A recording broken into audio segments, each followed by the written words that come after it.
বাইরে ভাই একটা মানুষের ভিতরে কি পরিমাণে কারেন্ট থাকতে পারে যে রাত 4টার সময় চলে আসলো বাজারের মধ্যে চা খাইতে। কারণটা ভাই আমরা তো মানুষ না, আমরা হলাম মানুষ রূপী এলিয়েন।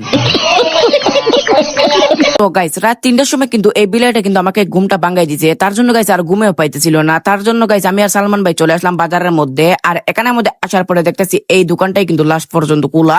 তার জন্য আমরা কিন্তু 2টা চা অর্ডার দিয়ে দিচ্ছি। বিশ্বাস করেন এই অন্ধকারের মধ্যে চা খাইতেছি, আমার তো ফিলিংসটাই অন্যরকম।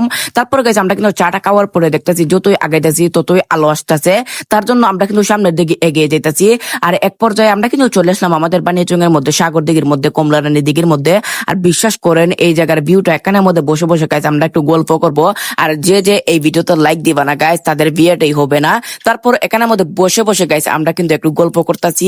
বিশ্বাস করেন ফিলিংসটার কথা আর কি বলবো। তারপর গাইস একটু সময় গল্প করার পরে আমরা কিন্তু সামনের দিকে এগিয়ে যেতেছি আর গল্প করতেছি।